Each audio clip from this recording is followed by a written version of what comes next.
Welcome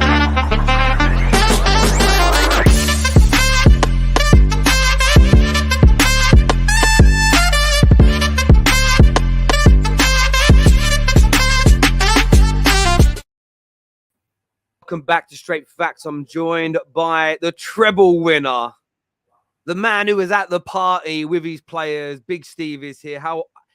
Asking you how you feel is a stupid question. You must be on cloud 9, Steve. Yeah, unbelievable. Treble winners, champions of Europe. You'll never sing that. You know, we've had all the shit. Happy as a pig in shit. Partied with the players. Walking around the party with Erling Haaland's medals on my neck. You know, it is what it is, man. I'm living the dream. I don't care.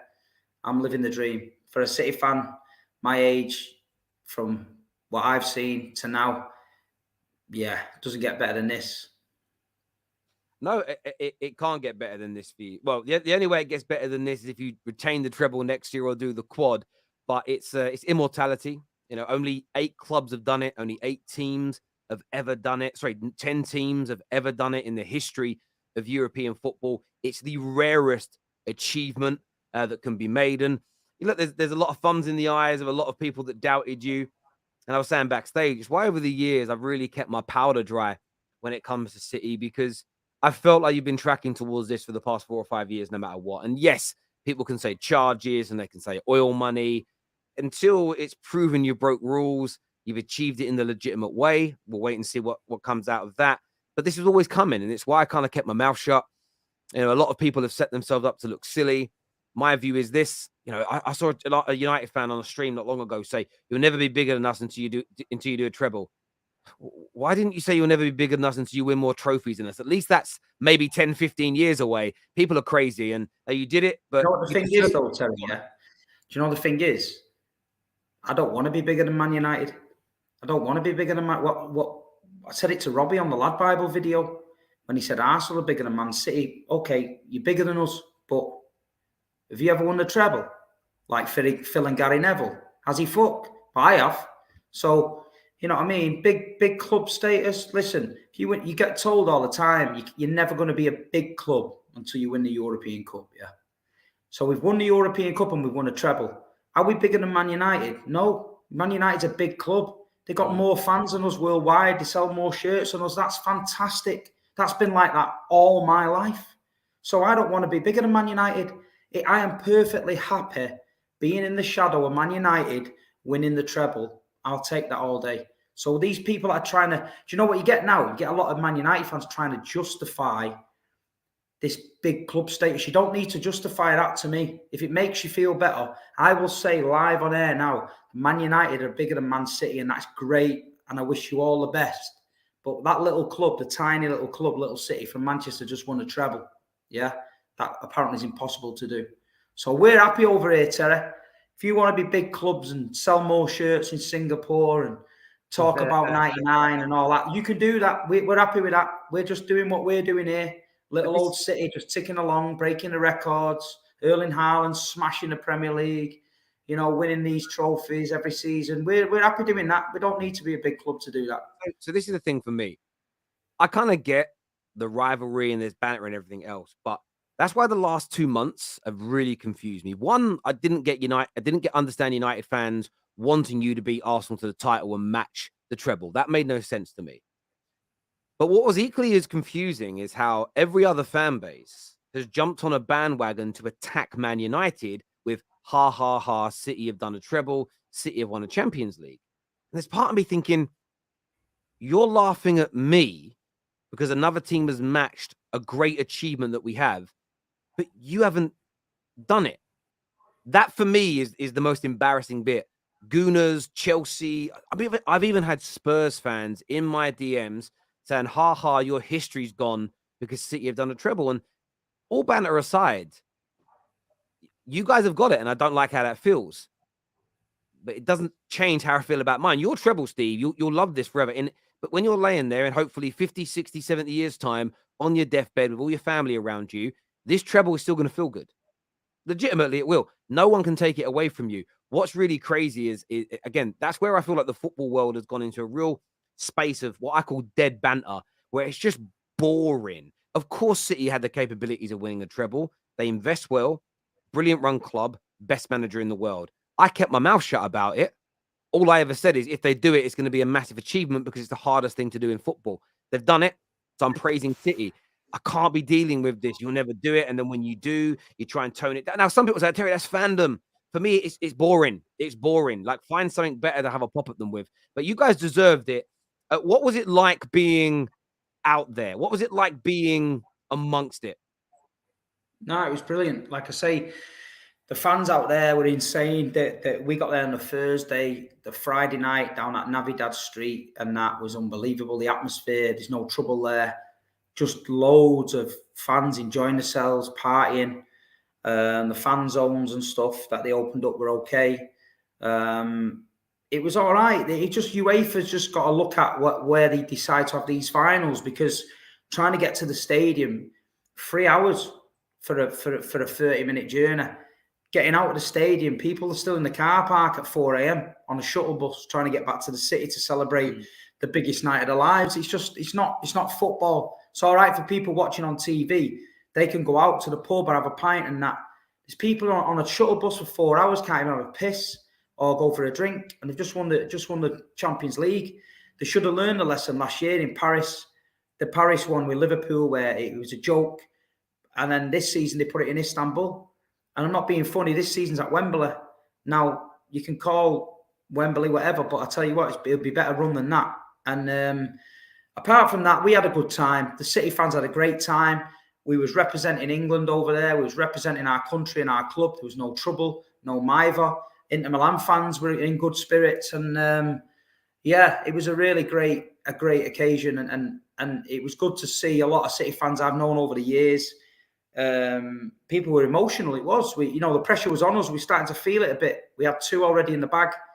Was we going to fall at the final hurdle? Was it going to be typical City? Was we going to let ourselves down? The game was horrendous. It was crap. We didn't turn up. Inter Milan made it hard. We rode our luck a little bit, but you know what? We got over the line, Terry, and that's it. And to see that trophy with the blue ribbons on and İlkay Gundogan bringing that to us at the end, it just made the journey for me complete. Mate, 100%. And do you know what? The only element I'm jealous that you did it, because I'd love my team to have done it again. But in terms of the comparisons, the only element I'm jealous about is I was 13 years old, 13, 14 when we did it. So not in the position to be able to travel out there with my friends and experience it in the same way you did. But I kind of, when you did it, it brought back a lot of memories and a lot of feelings. And as I said, I remember what a special moment it was. And even to this day, how it lives on as, now one of the 2 greatest achievements that any English club have ever achieved and everything else. And, the knives, of course, will come out for City. People will come for you. And yeah, look, for you, man to man speaking, enjoy it, because I don't even think you guys are done yet either.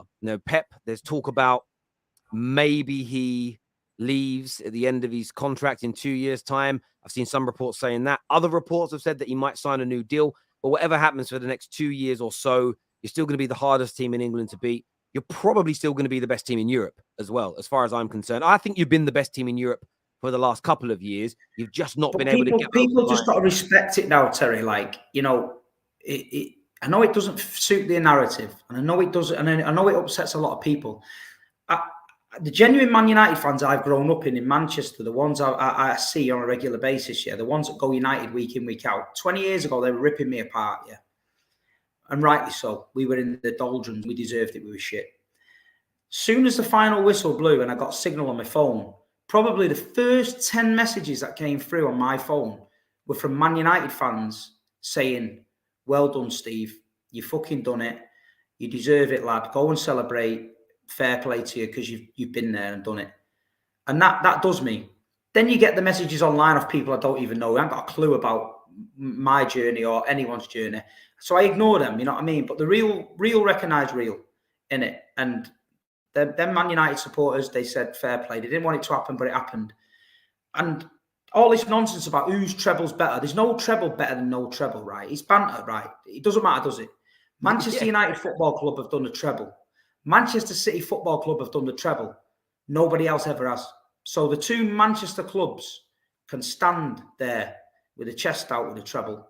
and say, yeah, we've done it. And I agree. I agree. And someone said to me in the comments, like there was a comment that came through that said, disagree that no fans can take the piss if they haven't won the same. They would never be any banter. Now, look, people are free to do what they want, but you're missing the point here. Let me just give you an example, Mark. This says me, you, and Steve. We're all in a room. I've got £10 million in the bank. You and Steve have got £5 in the bank. But then Steve runs his business well, and he's got 10 million in the bank. And then you walk in and go, ha ha, Terry, you're not the only millionaire anymore. Why you've still got £5 in the bank? Your banter don't hit because you're laughing at something that you would love to have, you've never achieved. It doesn't make sense. For me, it just doesn't make sense. Like, I would never laugh at somebody, like if somebody else went invincible, I wouldn't banter Arsenal. Ha ha, someone else has done it, because I've never been invincible. I don't have a leg to stand on in that conversation. It makes no sense to me personally. That's why the banter's kind of gone over my head a little bit. And I sort of look at it as all that's really happened to Arsenal, Liverpool, Chelsea, Spurs, all of them, is another team has surpassed you as having the greatest single season achievement ever. Whether Man United are number one or number two is inconsequential to everybody else because they're both ahead of you. And the debates in the last 2 months have demonstrated that. And you're right, you guys have deserved it. And as I was saying earlier, I think you've been one of the best teams in Europe for the past 2 or 3 years. You just haven't been able to get over the line. But now you've won it. Now the players understand it. Now the fans have felt it. There'll be less pressure in a way in some of those big. It was a different feeling, Terry. Yeah, I bet. It was a different feeling with this season. It was different. All them European away games we went to, it just had a different feel about it. I don't know what it was, but I don't know. When you go football week in and week out, you when you're watching a team, you get a feeling, and you know when your team's at it, and you know when it's not at it, and it just felt different. And when we got to Istanbul, there, it wasn't like in the Chelsea one. I think everyone was just happy to be there, taking pictures, getting pissed, got to the ground, and then we were flat in the ground and we got beat off Chelsea. This time it was more like, we're having it today. We're having it today. Trust me, we're having it. And everyone went that like, get this team over the line. That's where the heritage comes from. And what I mean by that is that sign of heritage wins. A Real Madrid team playing today doesn't know what it was like to play in the 1950s team. But what you get is a knock-on effect of fans and people internal at the club understanding what it takes to get over the line. So the mood in the changing room and in the day, in the build-up to the event, the atmosphere from the fans, when you've been there and done it 1, 2, 3, 4, 5 times, you could just handle the pressure a little bit differently on the day because you've been through it and you understand what it's about. And now that you've been to so many FA Cup finals, been to 2 Champions League finals and won one of them, umpteen quarterfinals and semi-finals, the fan base and the club are learning what it's like to be at that stage of a competition as a collective. And that experience will get passed on now through the generations of teams. Even in 15 years' time, when no one in this current team is at the club, that experience will still be passed on because it moves through in that way. And you won't even understand how it's been passed on because you may not get to a final for 8 or 9 years, but the fan base and the people behind the scenes, you just learn and you remember. It's like muscle memory. I can have 6 months out the gym and go back. I still know what I'm doing. I get back into the flow really quickly because it's there. And look, City, whether people like it or not, City are now a massive club. They may not have the biggest fan base. So we just take fan base out of it for a moment. I'm talking purely on achievements. City are now dining at the elite table. I think got the 3rd or 4th highest trophy count now, 4th highest trophy count in English football history. You've got a Champions League. You've won a treble. You've done things like Centurions. You've done domestic trebles. City are there now. From achievements point of view, there's only Liverpool and Man United in England that are still above you. And in Europe, they're a handful, but you're sitting on that table now. And as you cannot bet against this City team. It's not going to be like when Porto won it a handful of years back and whatever else. You're going to grow and build from this. Even with Pep leaving in 2 years, maybe, you're still in the next 15 to 20 years probably going to win 2 or 3 more of these. I can't see why you're not going to with the money you've got. So let's City here to stay, people, and people better get used to it. Sully here says, excuse me, I'm sorry, Terry, we deserve to be the butt of the jokes. Let's just take it. And as for Erik ten Hag, this happened on his watch. I want the title or Champions League or out. Yeah, I know you're not a big fan of Erik ten Hag, but again, this didn't happen this season because Ten Hag was here. Yes, he was the manager, but this has happened because for the last decade, City have grown and improved, and our club has been run into the ground. like lumbering all of that on Ten Hag is wrong. You put it on the owners and the way we've been run for a decade. Because if we hadn't been run terribly for a decade, City may still have won a treble, but I can guarantee in the last 10 years we'd have won a title, or big title or two. Because if we'd have spent the money wisely, brought in the right managers, had the right people running the club, we would have also been successful. So I'm not putting all of that on Ten Hag, my friend. I'm going to push back on that a little bit, but I know you're not a big fan of him. This here says it's still sinking that we did the treble. Still sinking in that we did that treble. Those pictures and videos from the parade were amazing. Jack knows how to party. Big Steve, the general. Yeah, man. I mean, Jack Grealish was a little worse for wear, but he looked like he had a great time. Jack Grealish. Yeah, I was with him on Monday, and he was partying. He's having a good time. He gave me a bit of shit because I, on a TikTok video, someone outside the ground said, "Do you prefer Leroy Sané or Jack?" And I said, "I love Jack, but I love Leroy a little bit more." And he pulled me on that and said, "You said that." So listen, he's a young lad. He's just won the treble. He got a lot of shit for £100 million move to Man City. The pressure was on him. His first season, he struggled a little bit. The second season, look what he's done. So at the end of the day, Jack Grealish deserves to go out and have a drink if he wants one. It's pre-season now, and he's let his hair down and done it. So fair play to Jack Grealish. At the end of the day, he deserves it. He's had a great season, and Jack Grealish woke up on Sunday morning with a Champions League trophy and a treble. So fair play. Absolutely. I've seen a lot of people having a pop at him online, which is weird in my opinion. You do get a lot of this when somebody, and I'll be blunt, because I get it, if I'm on stream and I have a glass of wine, you've got alcohol, you're English, that means you must be an alcoholic, there must be a problem. People are allowed to get drunk. Jack Grealish isn't walking around like this 5-6 days a week, not training, letting himself go. He's having a party. He's allowed to be drunk. I'm sure he's sober now, like 2 or 3 days having fun. Get off the guy's back because he just achieved immortality in football. He's allowed to party. And if something he likes to do recreationally is have a few drinks, let his hair down, let the man do it. Just drinking alcohol doesn't make you a bad person per se. It's crazy the backlash I've seen from some people towards him, especially the Sun newspaper, taking pictures of him in a hotel. Leave the man alone. Leave his teammates alone. Let him crack on with his life. It was crazy seeing that. Jay says, I'm from America, and every year I see more and more City kits. Give us 10 years and the fan base will be massive. I wouldn't be surprised. Terry, do you now concede this City team is the best of all time in the Premier League? Treble winners, formidable, Centurions, best football played. No, I don't concede that personally, but then I'm going to be biased about it. Manchester United's team from the early 90s through to 2003 won as many trophies. Didn't do Centurion, didn't do that. I understand, but for me, different football back then. Brilliant team, play some of the best European sides of all time back then. An amazing team in different eras. This City team that was brilliant. They're fantastic. And they deserve to be right up there. Some are going to say City's are better. I'm going to say Man United's are better. But what I won't do is what a lot of pundits do. I'm not going to slag either off. Both absolutely the best two teams in English football history you are looking at. No one surpasses them. I don't care whether you want City first, United second, United first, City second, number one and number two. The debate will rage on forever. We're never going to get to the end because nobody wants to set parameters. Both brilliant teams as far as I'm concerned, Mark. Sully here says, no, mate. I love Ten Hag. I'm saying what happened is unacceptable. This time to wake up. City, if Pep stays, will keep winning. We are just going to accept it. No, we're not just going to accept it. But Sully, like I always call out Lee Gunner on and school him about, you guys want instant change and instant success. But you've got to look where City are and what Ten Hag took over from and give him time to turn it around. It's as simple and as straightforward as that.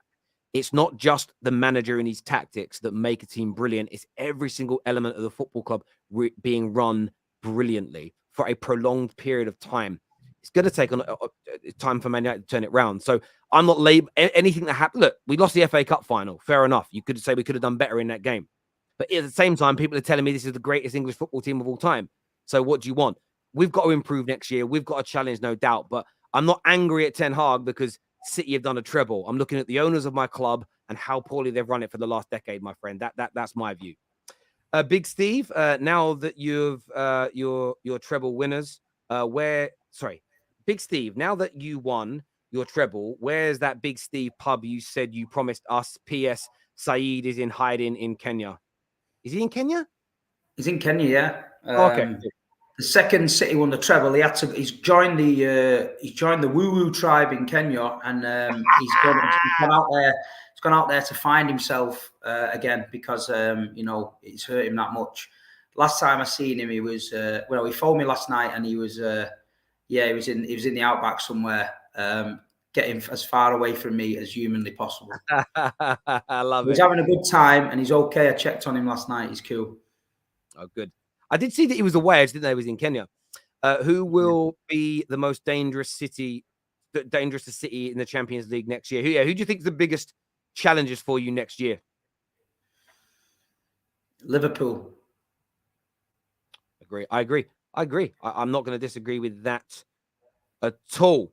This comment here says Pep has done the treble twice in 2 countries. The first managers to do that. Thoughts, Terry?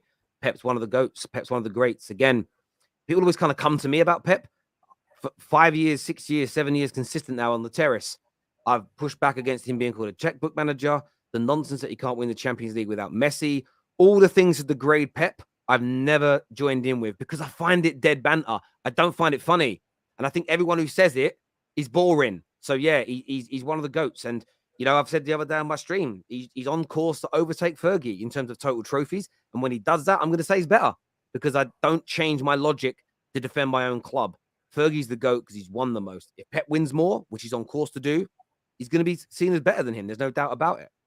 And look, there's nuances to it. One's done 2 trebles. Fergie, did great things with Aberdeen. There's loads of little nuances. But for me, that trophy over total is what's going to matter, mate. But yeah, Pep, sensational. Now, obviously, we're going to move on to some other stories. But City are going to come up. We've got some transfer stories to go into as well. Viewers, make sure the like button is hit and make sure it's smashed. One I wanted to ask you about is obviously United need and are looking at strikers. And one of the young players we're looking at is Rasmus Højlund this summer. But according to there's a couple of stories from Damasio today, very credible source in Europe, has said that this depends on whether Man United get Victor Osimhen or not. If they can't, they're more likely to go for him. Man United are desperate, absolutely desperate for a new striker. Do you think that's the most important position for us to fix in our attempts to try and catch you? Yeah, I do. I think Man United, people like Martial and that shouldn't be anywhere near Man United. I look at Man United and I just think, carry on doing the things you're doing and buying the players you're doing because you ain't ever catching us with them players. People stick up for the Man United players like mad. Oh, Martial's this and Martial's that, and Weghorst is the best presser in the league. Now, I don't know if they meant ironing, you know what I mean, for pressing pants or something, because that's the only problem. He might be good at ironing pants, but he ain't pressing shit. So, a club the size of Man United with Weghorst up front is definitely a problem, let me tell you that. Osimhen, yeah, if you can get him out of Napoli, good luck with that, because they are supposed to be a nightmare to deal with. Yep. They've just won the league, so they're going to want premium dough. Maybe if you could offload Martial in some sort of deal, maybe get him out there. I think United with Osimhen, he's one of the best in the world. You've got to aim for that. Centre-back's a problem. Maguire at that kind of money, not worked out, not good enough.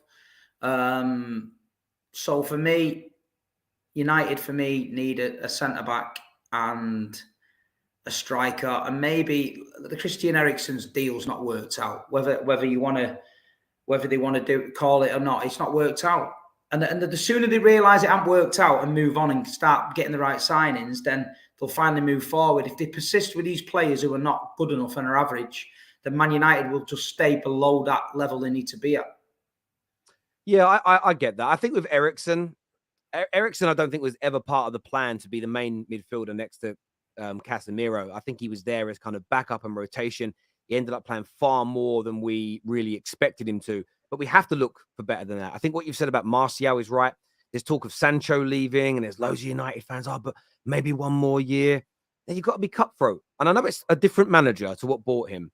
But again, people talk about standards, and the Super Chat earlier spoke about catching City, and I'm angry at Ten Hag. Well, then get off Ten Hag's back if he turns around and says, right, Maguire hasn't cut the mustard, go. Sancho, 2 years, still not delivering. If we can bring in somebody better, you go. We need to start being ruthless. The fact that Martial's still at the club, the fact that McTominay's still at the club, that Fred's still at the club, Maguire's still here. De Gea has been on the decline for 3 or 4 years. All of these individuals would not have lasted at Man City. They wouldn't have lasted at any highly successful club in Europe. They never would have done. They'd have been moved on long ago with better players being purchased and coming in. So we need to be ruthless. I think, yes, if we can get Victor Osimhen, that's a marker laid to go to that next. I think Kane's the number one target. I think we're looking at 3 strikers. I think it's Kane and Osimhen. And if we can't get them, there's this Højlund lad that we're looking to bring in, but still next year going back for a big star. But we need to be, you're right, we need to be more ruthless. What do you think it is that makes some Man United fans kind of grow this weird affinity to bang average players or people that don't deliver in a Man United shirt? I don't know. I think the club's to blame on a lot of it as well. Like I said on a show before, you look at the players he signed recently, Cavani, Ibrahimovic, and all this stuff. They went for the name and the prestige, and a lot of the younger fans, they love all that. But anyone that's older and watches football realise that that's not the way to go. When you're an elite club, you're never going to win the league with them players. You know what I mean? It's all right. You know, Ronaldo came back and everybody thought Ronaldo was going to take Man United to the promised land. All he did was rip the jacuzzi apart and your facilities, because that's all he's going to be remembered for. And then he walked out the back door, quiet, and the legend was gone. But United's infrastructure from the manager to the board is fucking shit. Yeah. The people that are the links between the board and the manager are not good enough. The footballing people in the club are not identifying targets early enough. They're not identifying players that isn't working early enough. They're not moving them on and refreshing. They're not creating any sort of conveyor belt of talent that's coming through. It's just literally a mishmash of managers and cherry picking random players for big prices and getting played in the transfer market. And whether they want to believe that or not, that is facts. That is it. It isn't that Man United anymore. They've got to go back to that. They've got to go back to that level where they've got football people behind the scenes, people who are identifying these players early enough, putting the groundwork in, getting the deal ready, and then before you look at City, a deal just come out of nowhere, bang, he's signed. Alvarez, Haaland, Bernardo, they were all deals done when nobody knew, because the legwork's been done in the background for months and months. United seem to panic. Oh, Man City going to sign Ronaldo. Shit, get Fergie on the phone. We need him. Bang, sign him. Man City are going to get Fred. We need Fred. Let's get him. Man City might sign Maguire. We'll get him. Oh, Alexis Sanchez, offer him more money. Let him get to Man United. It was all panicky shit, but not what you actually needed. Do you know what I mean? And that's what I think United just need to get the football men behind the scenes at the club making football decisions, because it could save Man United a lot of money and a lot of time if they do that. I couldn't agree with you more. And there's so many of those signings. I was having this conversation yesterday with Lee and talking about it isn't just about going to sign the best person in the world in a position. They have to fit the system and the style. Their personality's got to match. There's all these things, and we've bought so many players in the past that weren't really on our list. We did it to Jose. I need another midfielder. You can have Fred or no one, but I don't want Fred. Well, it's Fred or no one. Fine, I'll take Fred because I need a body. But you bought managers players they didn't want, and you bought managers, players that they didn't want at the club, and that's something that we've got to address. And I do think fans have become addicted to certain players. Like for me, I'll back a player when he's delivering, even if I don't think he's if there's better out there, if he's delivering, I'm on his side. So I've seen more. United are linked to Mbappe at the minute, like everybody else is, and 150 million doesn't seem that much for Mbappe when you consider Declan Rice is going for over 100 million. When you think Anthony cost 90 million, you think Mbappe's so much better. It's worth going for. People are like, Terry, but what if it damages Rashford? I don't care. I love Rashford. But if we could get Mbappe, I don't care if Rashford sits on the bench. But equally, I see people more anxious to get rid of Rashford than they are Sancho. And I ask them why. Oh, but Sancho, baller, and what he did at Dortmund. I'm like, this man's barely delivered in a United shirt. And you want to back him. Martial's had a couple of good seasons in nearly a decade at the football club. And he's waned now. He's gone. And still there's people saying, oh, but maybe one more year, one more pre-season, he might deliver. Like, you've got to cut the cord and go. You've got to have players that deliver. And look, Rashford and Bruno had good years this year. Phil Jones was in the United team in 2012 when City won it with the Aguero moment. Phil Jones has only just left. Mate, it's exactly the point. And like Rashford had a good season this year. So did Bruno, I felt. So did Casemiro.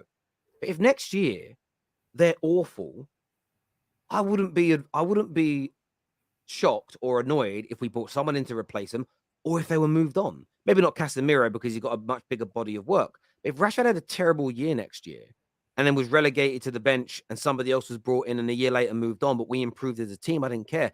Football fans have lost sight of what they're meant to be supporting.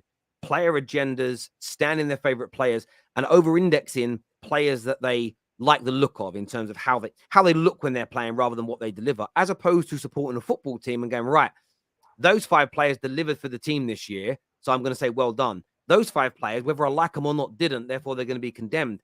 That's how football had been my whole life, and it's really changed in recent years. And I think the fans at Man United can be a massive problem, back in mediocrity and not showing enough support to the individuals that deliver. And the reason I think it stems out of failure is because look what Mahrez has done for you over the years. But none of you are crying that Mahrez ain't been starting recently. You're not crying about it because you want your team to win. Cancelo was, by many of you, considered the best fullback in the world for a couple of years. But your manager says, right, we're going to improve by moving him on. You improve by moving him on and you guys back it. There's no agenda from a single City fan about who and what should be playing. It only happens with teams and clubs that are failing. So it tells me it's not a natural way to think and sort of talk about football and debate football. It's just what failures do. So this is my message to Man United fans. Stop behaving like failures and behave like winners. Drop the player debates at the regularity that you do them and focus on your club and what needs to be done for you to improve. But arguing for 10 hours on Spaces about who's better out of Sancho and Rashford, it's such a waste of time. It's unbelievable. Focus on the most Too busy trying to justify why their treble in 99 was better than ours and trying to justify how Manchester City have cheated. They're spending that much energy trying to justify how big a club Man United are when they need to really realise that Man City fans don't give a shit about what you think because we're living the dream. You know what I mean? 25,000 City fans bouncing in Istanbul the other night didn't think anything about Man United. We just thought we just won a treble. But United's got bigger problems, bigger things to worry about than us. You know, they just need to move on. The sooner they do that, the sooner they might get somewhere. 100%. Another club that's obviously looking to catch up with you is Arsenal. I know there's been a lot of comments in the section about Terry. Caicedo is literally on Ben Jacobs, said we were leading the race. Where do you get your news from, Terry? Well, what you should first of all do is listen to what's being said before you start getting angry. But this comes from Damasio. Now, again, like we always say, I can't believe I'm going to explain this for about the 7,000th time.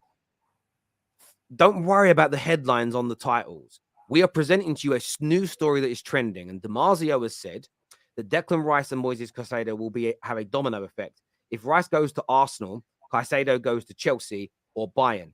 It says these 3 clubs, Bayern, Arsenal, Chelsea, apply for Rice, Moises Caicedo. Caicedo will definitely leave Brighton.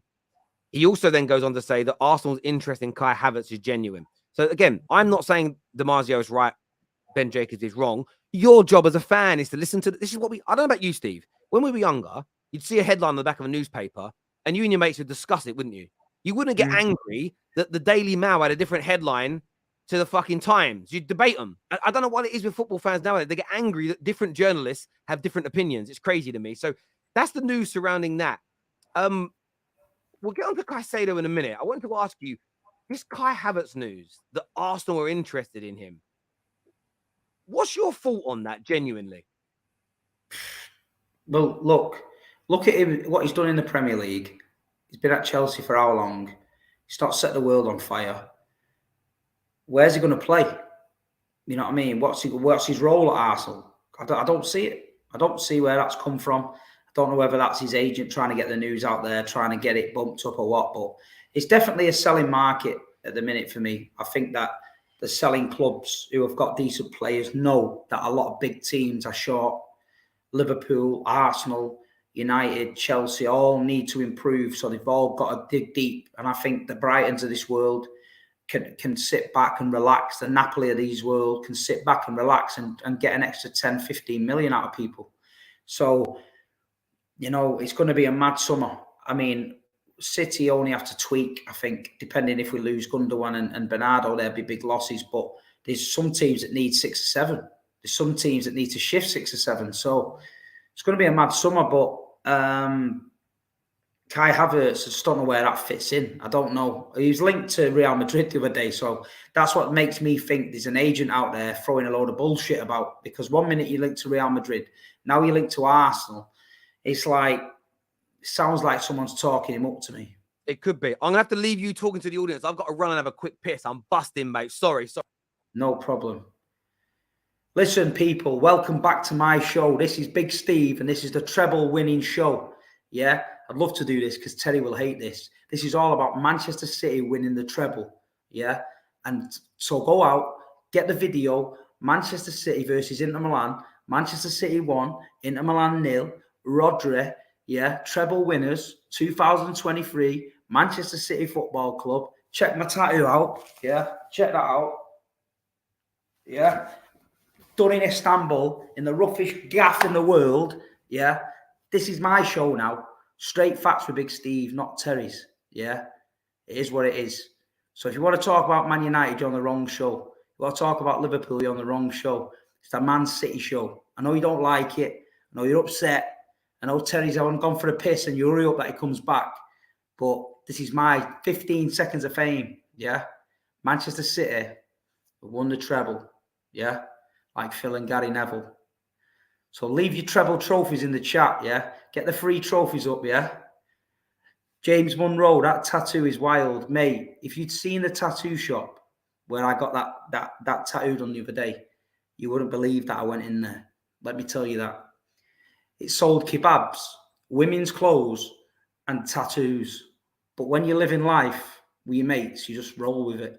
You know what I mean? Just roll with it. Get them trebles out. Oh, Terry, we're having some fun here, man. Look at the chat now. The treble trophies are in there. We're all going for it here now. Love it. Sorry about that. I was sitting there, I was like, I've really got to go to the bathroom. Yeah, like on the Kai Havertz stuff, the amount of journalists talking about it is crazy. And as you say, this might just be Havertz's agent trying to drum up as much interest as possible in him. Real Madrid have basically said, we want you, but not at the price Chelsea are kind of pushing out. I just cannot see him in an Arsenal shirt for love nor money. I can't see it at all. Personally, I can't. No, I can't. No, it'll be a weird move. It's a weird move as well. We're clipping this up, Big Steve. Man United laughing my ass off. Pure respect is what Tony says there. In terms of Caicedo, Arsenal fans, some are happy, some are not. Do you think they're going to get both? And do they need both to try and catch you next year? Do they need both, in your opinion, Steve? No, I think Declan Rice would be a good signing for me. I think the experience let Arsenal down a touch. I think I was looking today at the free transfer list. There's some mad names on that free transfer list at the minute, you know. A lot of experience. Yeah, Gundogan. I don't think Gundogan's going to go there, I'll be honest. Jordi Alba seen there. Adama Traore was on a free, according to some paper I read this morning. Dembele from Lyon. There's quite a few players knocking about. I just think Arsenal need to. They're not a million miles away, because we've seen last year that the run they went on and the way they was at the top of the league for so long. Yeah. But when it comes to that business end of the season, you need a certain type of player that keeps everything calm and can motivate at the right times. And I just think Arsenal need a bit of that. I think they're a very young side, and I think the inexperience told. Declan Rice, great player. His time is done at West Ham. He's won the Conference League now. He can leave with his head held high. West Ham get a few quid in and maybe go to the next level. But Caicedo, I like him, but I don't think they can afford them both. I just don't think they need to do that. Don't kill yourself on both. Get Declan Rice over the line and then maybe bring a bit of experience in, and I think they're ready to go. I get him both. As I say, he's going to be, if they do it, like, they need a massive round of applause, because they're talking about 110 to 115 million in total for Rice. Now, some of that might be they only have to pay if they win the Premier League or Champions League, and obviously they get more money through prize money if that happens. But to do both, you're probably looking at 170 to 180 in terms of combined total. They also need backup in defense. They need more in the attack. Have they got the pockets to go that far? Maybe. They're looking to sell a lot of people. If they do bring off both, it's massive. But it really depends on what journalists you listen to, because even the guy earlier, Ben Jacobs, said Arsenal will lead in the race. But Ben Jacobs also said that there's no guarantee they get both. They may be leading the race with both individuals, get Rice, and then pull away from Caicedo. But you're never going to tell Caicedo that he's second choice to Rice, because Rice could break his leg for England and be out for a year. But if you tell Caicedo that he's second choice, and then Rice gets hurt in England on England duty, you can't then go back to Caicedo and go, actually, we really want you now, because his mind might have been turned by somebody else. So you've got to listen to what the journalists say in their entirety. And that's hard, because most journalists, they do what I call bullet point journalists. They write bullet points and there's no story. And that's why I like Ben Jacobs, because at least he details everything. But that annoys a lot more fans than bullet points, because there's always it might work for this reason, but it could go wrong there. They don't want to hear the bad side of it. But I suppose that's how you stop yourself from being disappointed. You look at where does Jorginho fit into this? Did that signing was a mad one for me? Jorginho, you don't think it was a good one? Well, it wasn't that good, because they were winning the league when he signed, and then at the end they fell off. And he was the experience he thought might come in, but I've always thought he was a bit overhyped, to be honest. I always thought he wasn't that guy. He wasn't playing regular at the end. I just don't know where he fits in. I just don't know whether that was a panic. I mean, they had a chance to push on and win the league. They signed him, and the Polish kid. The Polish kid at the back's been thrown in a few times. Not looked the greatest, I'll be honest. But I don't know. I just don't know. I said it on an earlier show when Arsenal lost the league. This is the most important transfer window for Arsenal and Arteta, and he's got to get it right. If they don't get it right and build on what they did last season, they could fall off a bit more, because then everyone will be saying it was a fluke season. I don't think they're a million miles away from really going for it, and they just got to get it right. They've got to get it right. This is the first season. There's always pressure. And I think it was pressure on Arteta last year after just missing out on top 4. But now that I've said it on so many shows, that rebuild's gone. The rebuild's done, not gone. The rebuild's done. The process is complete. It's now just about the general ins and outs every summer that every club does. And it's about maintaining your levels and from their point of view, going one further. If they get themselves into a lead again, 4 or 5 points, sustaining it, going deep into the Champions League. Fans have also got to drop this nonsense of bigger fish to fry, and it's okay to like this. I can't wait. I hope this season is the first season we see where clubs and fans take the Carabao Cup and the League Cup so seriously. And the reason why you've got to is City have overtaken Chelsea in terms of total trophies won. They're closing in on about 4 or 5 behind Arsenal right now. That includes Carabao Cups as an example. And it's like they should never be scoffed at. They should never be taken lightly. You shouldn't be putting all your eggs in. Putting all your eggs into one basket thing is crazy. And I think I've always felt, Steve, that people play down those trophies as a way of not getting bantered if they go out. But there's also that element of when Chelsea won the league with Conte not having Champions League football, the year after Leicester won it without having Champions League football, there was this new phenomenon born in football that if you don't have a midweek game, you've got a better chance of winning. But most of the teams, why that train of thought confuses me is most of the teams that have ever won the league in my lifetime do it with European football and the league to play. If you actually go through the list of teams, I don't know how many, but I guarantee you won't find maybe 3 or 4 have won it without having European football. That's Premier League era. The rest of them have.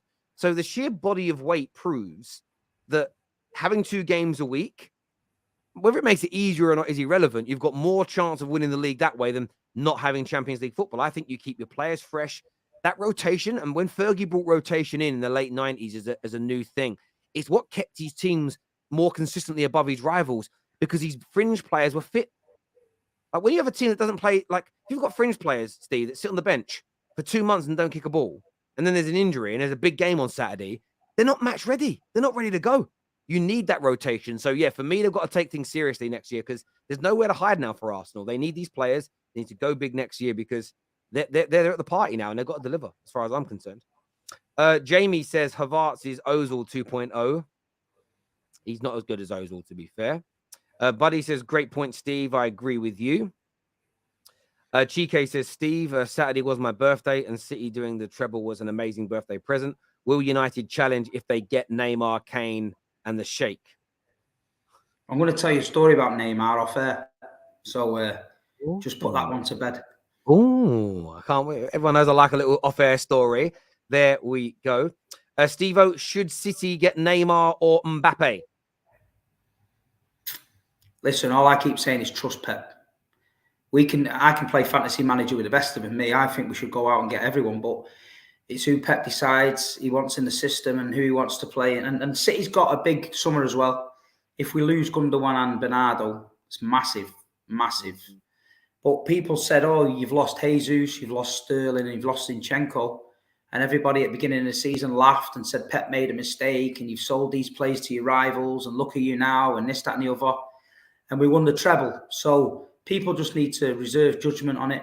Trust Man City the way we do our business. And I'm sure Man City will do all right this season without any of them too.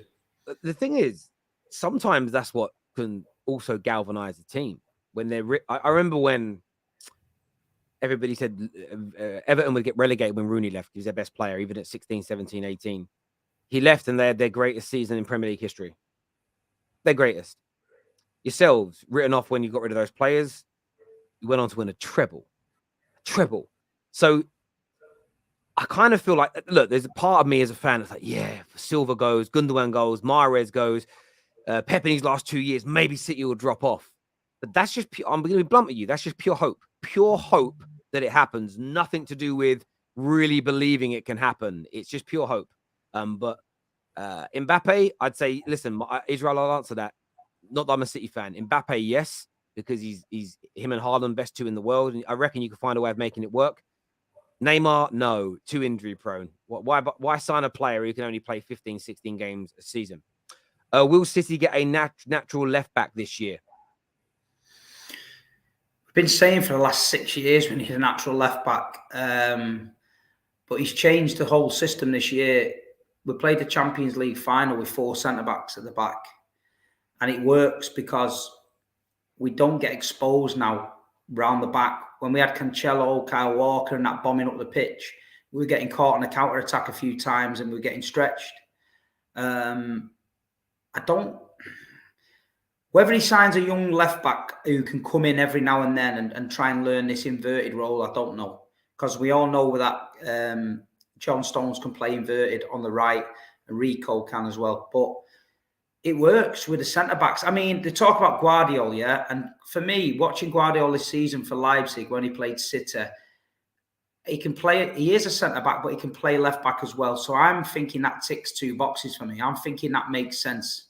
And I wouldn't be surprised if we got that deal over the line. We haven't done this on one of our shows before. Have I got it ready? Oh no, we don't have it available on this one, but there is some breaking news. David Ornstein, I think we all trust, has tweeted that Arsenal have made a proposal to sign Kai Havertz. It is real. It is legit. Wow. Strange. Wow. That's mad. Depends on the dough. Someone just mentioned in the chat 40 mil. That seems cheap for me. And if they get Kai Havertz for 40 mil, and some players get stale, man. Look at Manuel Akanji. Yeah? Manuel Akanji, he went to Dortmund under great things. How he was this, that, and the other. I think he was on the back of a Euros or something. He got stale there. They let him go for 14 million. I'm watching Manuel Akanji the other night walking around in a pair of Liam Gallagher shades like he's the Godfather. And I'm thinking, this guy couldn't kick a ball for Dortmund 2 years ago. He just won the treble.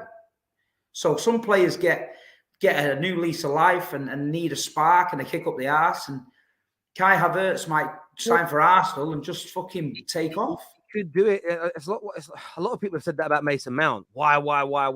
And then there's some people out there, like football experts, are like, because a lot of people truly believe that with the right manager and the right system, there's a huge talent in there. And, you know, you've seen players leave your club and you probably see, I look at Leroy Sané. I've watched him leave your club. They were world class. I've watched him maybe 10, 15 times since he left your club. I'm never impressed. Speed and skill, but I'm never impressed with his overall performance. But wow, that is now true. That is it. Kai Havertz to Arsenal is 110% on. That is 110% on. That is mad. That is massive. That is crazy. But who knows? Like, and this is how you also work out, Steve. This is when you also understand what fans really think of their managers. Like, forget, like, we know what Lee Gunner's going to say. Lee Gunner's going to moan and say, why are we buying dross from teams that haven't performed? We know what Lee Gunner's going to say. However, and that's just, I'm not having a dig at Lee. I'm just saying, like, that's what he's going to do. But all the people that claim to be massive Arteta fans and love him and trust the process, this is when you really see how much they trust their manager. Genuinely, because this is when you see whether they get behind him or whether they snap or whether they get angry or whether they, do you get where I'm coming from? This is, like you just said, I'd love to have Mbappe, but I trust my manager. Do Arsenal fans actually trust their manager when it comes to this situation? We are going to see. We are going to see. Wow. But this is big breaking news. I'm just trying to make sure. I'm going to click on the article, actually, of David Ornstein, because that makes sense to read what he's actually said, because I don't want to misquote anything or kind of get it wrong. But Arsenal have made an opening proposal to recruit forward Kai Havertz from Chelsea. The North London club hold a strong interest in Havertz and are now working to sign him. Arsenal's pursuit, which is still at a relatively early stage, has stepped up in recent days following the contact with Chelsea and Havertz. So he says early stages, but when you're making bids, that's pretty advanced. That's pretty advanced as far as I'm concerned. But yeah, it's gargantuan news, really. Like, in the sense of no one really would have predicted or saw that coming. Again, that's one of those transfers where Arsenal fans would have gone, and this is what I would say, by the way, everyone's trusting and loving Ornstein. Go and find the journalist who this morning said it was on. I know it sounds really harsh on Ornstein and Fabrizio. They're not the goats here. The journalist that said it this morning is right. Go and follow them and praise them up, not the journalists that have got it second. Does that make sense? I don't understand football fans. They love it when Ornstein tweets it, but they never go. They did it with the news about Big Ange going Tottenham. There's this unknown journalist from the Sun. I know no one likes the Sun, but he was the guy that broke the news. No flowers. Ornstein tweets it. What a goat. He weren't first. But yeah, that's just me. I just care about the people that get it right first time, getting their credit there. But damn, that's a madness news. That is a madness news. I trust my manager, is what's been said here. We will see. In Arteta, we trust. Do you believe they trust him? Do you believe they trust him based on what you hear and see? I think there's a few now. I think they trust him a lot more than they did. This is his summer, man. He can get it right. Last summer for Arsenal with Jesus, Zinchenko, was brilliant for them. Look how much them two players lifted Arsenal to the next level. They've got to get to the next level. They've realised where the level's at now. They thought that was enough to get Arsenal to the league, and then they realised that Man City's a miles ahead of them. Everyone realises that. So they've just got to keep going. They've got to add the right people in, but we'll see. It's just a strange one for me. Like you say, I don't know where he plays. Yeah, it's going to be interesting to see where he goes, where he plays, because they need more of an out-and-out number 9. I see him more as someone that would sit in Odegaard's role, maybe, but Odegaard's better than him or has been better than him. So, yeah, this Brian here says, Terry, nah, I'm pissed about the news, is what Brian says. It's just Chelsea. Salah was there and now a Liverpool legend. That's just a great example of where it's worked later on. De Bruyne as well. De Bruyne. Yeah, 100%. Chelsea must have some dirt on Arsenal, is what he said there. I'll get you having a little bit of fun, but yeah, that's going to be an intriguing one now to watch how this kind of persists and kind of. I think this is going to move forward quite quickly from now. Generally, when Ornstein tweets the way he's tweeted, things typically are at a fairly advanced point, if maybe. But yeah, it's going to be intriguing now. It's going to be intriguing now to see what happens. It really is. It really is going to be a mad one. Arsenal, just for you, 75 million for Kai Havertz, generational. How much do you think he's worth? As I've seen things saying 40 million. How much do you think he's worth personally, mate? I mean, it's hard to put a value on a minute because of some of the valuations that come out of these clubs are mad. But if Anthony's worth 90, what's he worth? So I don't even think he's. I don't think he's as good as Anthony. Me, but you think Anthony's better?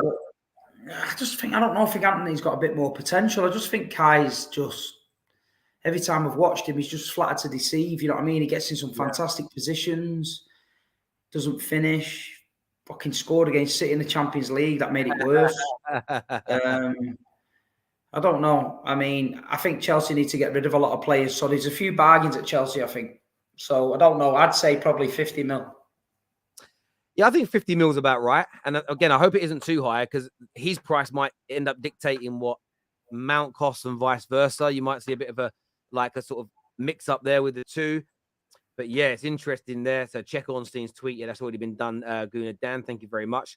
We'll see. Okay, we've already had that one there. Who wins the Ballon d'Or now? Is this super chat? Who do you think wins the Ballon d'Or? I had this conversation before. For me, Erling Haaland's got to win it. You can lean on Messi all you want about winning the World Cup, but Erling Haaland, what he's done, you know, is unbelievable. And I know he's not going to get it, but Julian Alvarez has won the World Cup as well as the treble. You know what I mean? Yeah. And the shit he's done. But to be honest, I think what Haaland's done at 22, coming into this league, smashing it like he did, winning a treble. I hope Erling gets it, man. I really do. Yeah, I would personally pick Erling Haaland over Messi for the season he's had. I think the only thing that could go against him, and this is purely just because we know the way the Ballon d'Or works, is that he didn't score in that FA Cup final and he didn't score in the Champions League final. I think that they could use that as a way of giving it to Lionel Messi. That's what I think they'll do. But saying that, if he scored 10 goals this season and one was in the FA Cup final and one was in the, no one would give a shit. He's got 58 goals in 58 games. It's fucking unbelievable. I totally and utterly agree with you. And I think he should get it. He scored the most goals in the hardest league in the world. It's led his team. Because I don't think without his goals, if you had a striker that scored half the amount of goals, I don't think you win the treble. And you know what? Pep's held him back. Pep took him off for 50 minutes. Pep rested him in games. Regularly. Do you know what I mean? So listen, if it was a proper season where he was our out and out number 9 and we had never had any replacement, we had to play him every week for 90 minutes every week, he'd have got more. Yeah. Yeah, look, I personally, I would give it to him. As I said, for me, I'm just playing like sort of devil's advocate because I just know how FIFA and these guys, Ballon d'Or and all these dudes work. I just know what they're going to do. It's going to be who's got the biggest Twitter account, Messi, let's give it to him, you know. And I don't think Mbappe's or Haaland's will start to win it until, well, maybe next year. Does that make sense? Messi and Ronaldo are done now because they're both out of European football. Then they'll move on to somebody else. But they're almost going to give it to him, in my opinion, as like a crowning goodbye. Does that make sense? That's what I think. That's what I think they're going to do. It'll be like a crowning goodbye, and then that'll be it. And it's unfortunate in a way because I don't think he deserves it as much as Haaland, but like each to their own on that one. Kai Havertz can play in Saka's, Odegaard, and Jesus' position, all of which have no natural replacement in our current squad. What's your take on that, Steve? What is it? Can play in Saka's, Odegaard's position, or which I've done? I don't know. Like I say, Arsenal fans will be better. I mean, it just come out of left field for me. I thought it was strange. But if Arsenal fans, they know the team better than me. If they're thinking there's a role for him in there, maybe he's brought in to give somebody a kick up the arse. You know, that happens sometimes. You know, you bring somebody in just to give you a kick. Yeah, that could be it. He can play those positions. And I think what's interesting, as you say, we're kind of judging Kai Havertz based on the sort of regression in him over the past couple of years. But and Arteta must see something. Arteta must see something that we don't, you know. And if you're somebody who backs Arteta, then I suppose you've got to kind of get behind this deal and support it and say, well, let's see what happens with it. It could end up being you just never know in football. It could end up being a masterstroke, as you say. When you guys bought Kanji was predicted to be one of the worst signings of the season. I remember reading lots of articles where people were talking about this is the worst signing of the season. It's not going to work. Why have City gone and got him? They need better than him. And look, he's helped lead your team to a treble. So I'm not saying Arsenal are going to go and win a treble, but it's certainly an intriguing one. Nevertheless, certainly an intriguing one there. Terry, Spurs want Gallagher. That's a Spurs level player. That is a Spurs level player. In my opinion. Cullen here, one of our Arsenal members, says everyone regressed at Chelsea. This is true. This is true. Terry and Big Steve, did you see Rory Jennings and Adam McCullough, their take on KDB? No. What did they say? Someone sent me a clip. I got about 4 seconds into the clip and turned it off. So, what did they say? The less said about them two, the better. Well, I want to know now. What they say? I didn't see it. Yeah, I just heard some KDB slander. I just turned it off. So it was just, I don't know. Well, listen, anyone that takes anything that Rory Jennings says after what he said about Erling Haaland seriously, then you need your fucking head testing. That's all. Let's put it that way. So, we know what he's about him. They said he doesn't turn up in big games. Yeah, it's because he got injured in the Champions. Once he got headbutted off Rudiger and smashed his face in, so he had to go off. And he's pulled an hamstring. He's had a tweak and hurt himself. He can't run around with a torn hamstring. It's just not happening. But look at all the times he's dragged us to games. Look at Real Madrid at home. Look at last season, Wolves, when he scored 4 goals and we're going for the title. So it's just another way of having a bit of Man City slander, isn't it? But like you say, the Erling Haaland comment killed the guy. So how is he even talking on anything? Fuck knows. It's a weird one for me. I haven't seen the clip for all intents and purposes. But I suppose, look, if you're to say he hasn't turned up in Champions League finals, you've got a point. But he was the guy when you guys were losing and Madrid were all over you, away at the Santiago Bernabeu, stepped up, scored a screamer. What about Arsenal? Emirates, Arsenal, chips the goalkeeper. What about Emirates at Etihad, Arsenal, going for the title?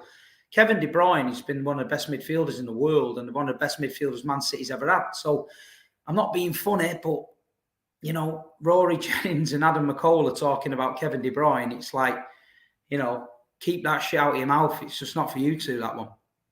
Yeah, it's a strange one for me, to say the least.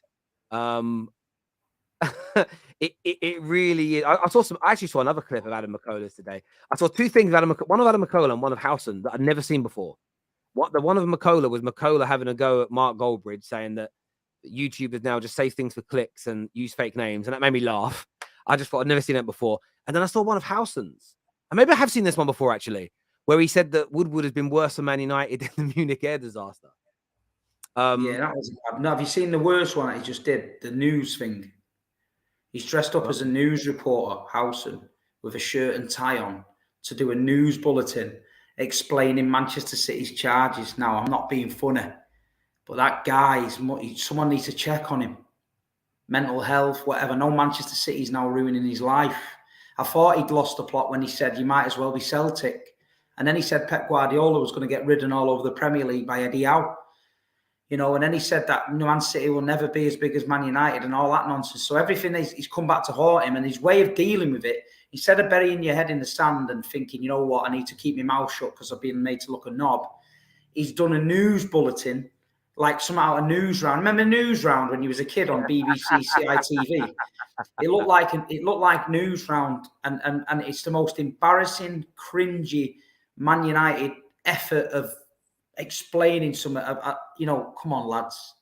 Come on. I know it hurts. It hurt us in '99 when we was in Division 2, but I didn't put a fucking shirt and tie on and do a news clip about it. I just got on with it because that's life. But mate, it's rattling. This treble is rattling some people to the core, like truly.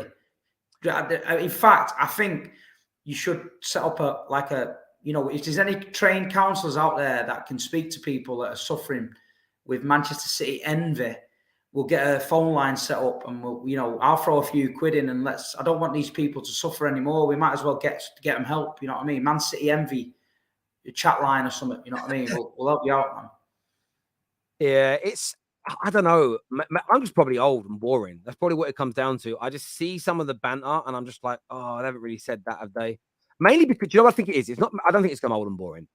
I'm just somebody that doesn't like to tempt fate. And that's my problem with a lot of this. It's the more you can't, I feel like the way the world works, the more you tempt something, the more likely it is to happen. So your team goes 3-0 up after 30 minutes and you go, darn, it's finished with 1. It's easy. Against a good team, by the way. I think you're tempting fate of a comeback. I think you keep humble and keep your mouth shut until about the 90th minute. Then you start to celebrate.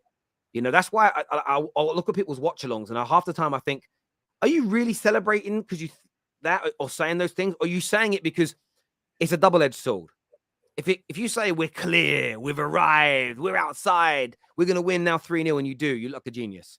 If you say we've won the game already after going 2-0 up in 10 minutes, and then you don't, you kind of know you're going to be clipped, and therefore you get attention anyway. I feel like that must be what it is now. It's like, say something outrageous, because you either get it right and look good, or you get it wrong and you trend, and either way, it's seen as being successful in this space. Maybe that's what it is for. I'm not saying all these guys do it, but I just see it so consistently now. It's crazy. It's crazy. No, listen. It's like they just got to accept it. It's happened. It's done. The sooner they accept it, get over it, turn around and say, yeah, they've won it. Fair play. We threw a load of charges. We threw a load of conditions out there. Ever since I've been a City fan, there's always been a condition. There's always been, my Man United mates have always had this. You can't be this until this. You can't do that until you've done that. There's always been that from Man United to throw at us. And everything they threw at us, we've gone and done. That's why I did my video about it the other day. And it's rattling the tits off them. Their heads are falling off. But at the end of the day, all they need to say is, you know what? Fair play, Man City. You won the treble. We've won the treble. Let's have a good shootout next season, see what can happen. Then it's fair. Then it's done. All this point scoring nonsense, all these internet solicitors. I tell you what, there's a lot of men and women out there relying on these 115 charges. I tell you what, and if Manchester City are proved innocent, there's nowhere for these men to go anymore. You know what I mean? I don't know what they're going to do. They might have to go and just give up football, go and watch rugby or something, or because they're finished. Because that is it. They are relying on the Premier League to find something to help them feel better about Manchester City taking over the gaff. You know what I mean? And I think it's absolutely fucking brilliant. And I tell you what, they can relegate Man City if they want to Division 2, because I'm ready for that. Because I'm ready to go back to Division 2. I'm ready to start the journey again. And we'll go all the way back up to the top and we'll win the treble again. Because I've done it that way before. Nobody else has done that. None of these United fans, Liverpool, have been from Division 2 to Istanbul and won the treble. But I have. I've done it. I've been there with my own eyes. And all I'm in the chat that go, Big Steve, you're always telling us how you go week in, week out. Yeah, because I'm proud of it. You always want respect as foreign fans. You want me to respect you getting up at 2:30 in India and watching the teller, and I respect it. But respect Big Steve, who was at Yeovil away getting fucking levered and having Yeovil fans singing, "You're not famous anymore," respecting me to getting a treble tattoo on my leg on Saturday night with all my blue brothers and sisters in Istanbul when we just won the treble. Preach it. I'm not going to lie. I do want you to be found guilty. Everyone does. Of course I do. Of course I want you to be found guilty because I want to be able to turn around and go, this meant nothing.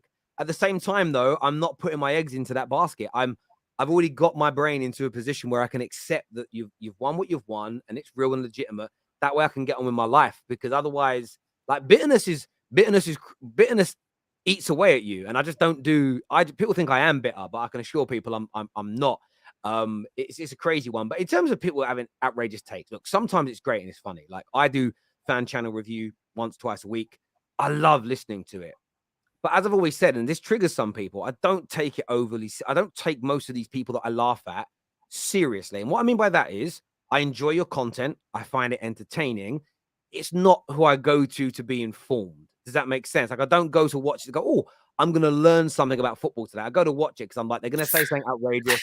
They're going to say something crazy. It's going to be funny. I'm going to enjoy it. And that's how I kind of process it. But the bit where it's weird for me is when I see like professional pundits and writers kind of take these weird takes from YouTubers and kind of start to push it as a real narrative. And I'm like, yo, and Twitter's the worst place. Twitter's a cesspool because people actually run banter agendas like it's real. Like it's real. And you're in a space and you challenge someone and you expect them to burst out laughing after saying it. And like, no, I'm really serious, Terry. I'm like, wow, the world's gone mad. Maradon here says, Terry, with United debates, you get very bitter. I don't get bitter at all. You're misinterpreting how I get. I stand my ground and say what I think is truthful, but I don't have any bitterness. If I had bitterness, you wouldn't see me consistently being polite, nice to rivals when I'm hosting shows. I do it. Fair enough, I have a contract with my partners that I have to not be rude and obnoxious about them, but there isn't any bitterness from me. And I know Steve feels that. Like, I could sit here and be the typical angry Man United fan because City have done a treble. Again, why behave like everybody else? Why be a sheep, Maradon? And this is my whole life. I don't like to conform per se anyway. And if every other Man United fan is making a video about 115 charges, I'm not going to follow suit, because why would you copy what every other man is doing? That for me is a weird way to behave. You know, never do it, never conform. And everybody else is watching. I've got a friend, me and him had a proper argument over this once. We were having drinks. He said, I'm going to start watching Love Island. I said, why? First of all, why? And he said, I get some people like trash TV. That's fine. He didn't say that. He went, because like I see everyone tweeting about it and talking about it, and I want to get involved in the conversation. And I just thought, you're 37 years, you sad little man. You want to get involved. Like feeling that desperate and left out because another group of people are talking about a show you don't even watch. I couldn't believe my ears. Like, what is wrong with people in 2023? Like, go and touch some grass. It's a madness. It was a madness one for me. But yeah, don't follow trends, people. It's very, very boring indeed. Terry, the biggest copycat. Yeah, of course. You know, of course. Always get accused of that. Always get accused of it. When I bring the fan cam, when I bring back car cam, I'll get accused of stealing the idea from Mark Goldbridge, even though I started doing car cams in 2013. It will happen. It always happens. You know, it happened to me. Someone accused me last month of copying the United stand for doing like a fan forum style match reaction. I'm like, bruv, the Terrace has been doing that since before we were called the Football Terrace. We were called the Devil's Terrace. Back in 2014, we were doing them. I was like, how'd I copy anybody? I couldn't believe it. It always happens, but there we go, my friend. Yeah, but if it makes you sleep better at night, we copy everybody. The one thing I did copy, though, by the way, I did copy Rob Holding with a hair transplant. I'll admit to that one. Yes, I definitely did that. We have some more super chats here, Steve. First one says, Kai to Arsenal. That's a bold move on their part. This City treble is rattling people to the core, and I'm here for it, is what Debbie says. Blaze says, I can't wait for Arsenal's PR Egal to hype up Havertz after openly ridiculing him all year. Anything Arteta and Edu do should always be positive. Listen, this is what I'm going to say Egal's going to do. So I'm calling Egal out. KJ, clip this. I'm calling Egal out on this one. Egal tomorrow night is on top 6. He will slag it off. He'll say, I don't agree with it. Until a big Arsenal account or two, or a big YouTuber, puts together a theory as to why it's brilliant. And then what you will see is a domino effect of them all rinsing and repeating and saying the same thing. That is what Egal will do. Be a big Twitter account with 400,000 or 500,000 followers. They do a thread as to why it's a good move. And then suddenly the mood will change. Exactly how Egal did when he signed Jorginho. He was fuming. And then the big account said it was a good thing. Next show, Egal was like, actually, it's a good thing. And just basically read out their tweets. That is what Egal is going to do. You know, if you don't think it's a good deal, say it's not a good deal. You don't have to conform. You're not a better or worse Arsenal fan if you agree or disagree with the mainstream or the majority. Be yourself. Be your own man, is what I say. Kai Havertz can play. Oh, sorry, already done that one there. Already done that. Met Steve Sunday in, what street's that?